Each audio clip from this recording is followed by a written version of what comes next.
Welcome to next episode of ultimate interview guide. इस episode number 13 में हम बात करेंगे बड़े ही इंपॉर्टेंट क्वेश्चन में।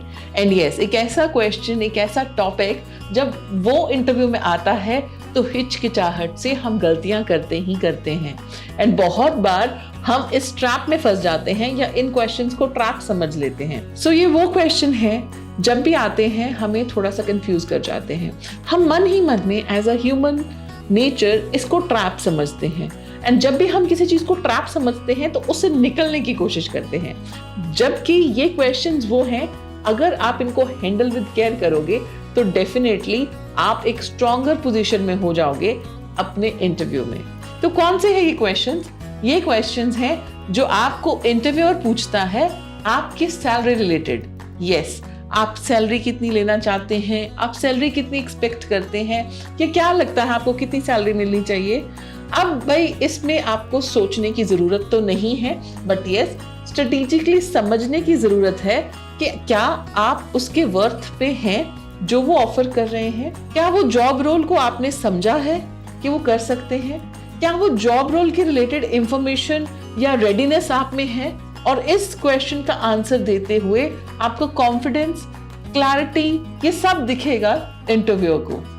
अब इसमें क्या गलतियां कर सकते हैं आप इसमें गलतियां कर सकते हैं झट से एक अमाउंट बोलेंगे कि मैं इससे कम तो बिल्कुल नहीं मानूंगा, या फिर आप नेगोशिएशन करने के मूड में नहीं दिखेंगे, या फिर आप किसी का रेफरेंस ऐसे दे देंगे कि मेरे दोस्त को तो इतनी मिल रही है, या फिर आप किसी के कंपैरिजन में कुछ और बोल देंगे कि पिछले साल तक तो आपकी कंपनी इसको ऐसे दिख रही थी।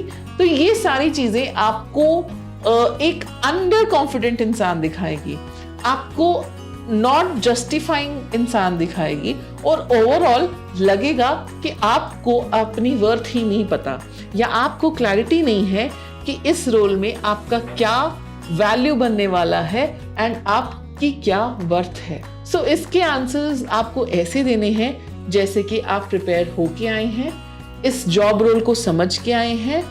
किसी का रेफरेंस देने से बेटर है आप कोट करें कि मैंने लिंक्डइन, ग्लासडोर और एम्बिशंस बॉक्स पे देखा है कि these roles in your organisation land between X amount and Y amount. तो वो रेंज देने से आपकी नेगोशिएशन विंडो खुल जाती है।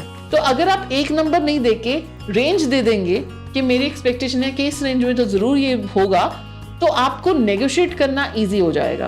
ऑब्वियसली हम सबको पता होता है कि जब हम जॉब पे जा रहे हैं कम से कम मैं ये सैलरी एक्सपेक्ट करती हूँ, बट ये वाला फैक्ट कभी भी इस चीज पे हावी नहीं होने देना कि मेरी वैल्यू क्या है, मैं इस जॉब रोल में क्या डाल रहा हूँ, what am I bringing to the table.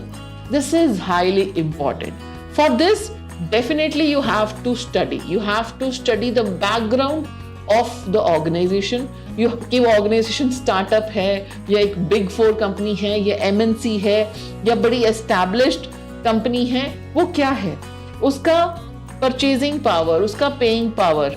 Yes, उसके रिव्यूज जैसे मैंने मेंशन किया ग्लासडोर पे, एम्बिशन बॉक्स पे, लिंक्डइन पे, उसके बारे में थोड़ी study and then putting your expectations forward. ऐसे आप बात करेंगे तो डेफिनेटली कॉन्फिडेंट लगेंगे, क्लैरिटी दिखेगी कि आपको अपनी वैल्यू पता है।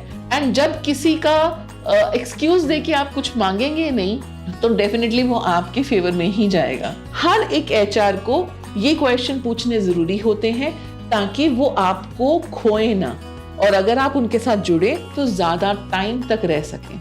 आप इसको आंसर ऐसे भी कर सकते हैं कि definitely I am expecting with in this range, but yes, I would like to know more about job role and growth opportunities also, because I'm here to stay and grow with the organization. So moral of the story is salary talks are not the trap. They are actually reasons where you step in confidently. तो इससे hesitation आपको होनी नहीं चाहिए। Salary talks बहुत जरूरी हैं, और इसको काउंटर कैसे करना है वो आपकी रेडीनेस आपको बताएगी। सो ये सारे एपिसोड्स हमने इसलिए रखे हैं ताकि आप प्रिपेयर हो सकें अपने जॉब प्रोफाइल के लिए जब आप इंटरव्यू देने जाएं।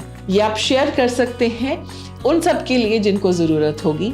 एंड हमारे चैनल को सब्सक्राइब करके बेल आइकन दबाना मत भूलें, बिकॉज आने वाले समय में भी हम ये एपिसोड्स लाते रहेंगे और वो सारी वैल्यू ऐड करते रहेंगे आपको रेडी करने के लिए, आपको प्रिपेयर करने के लिए in your coming interviews.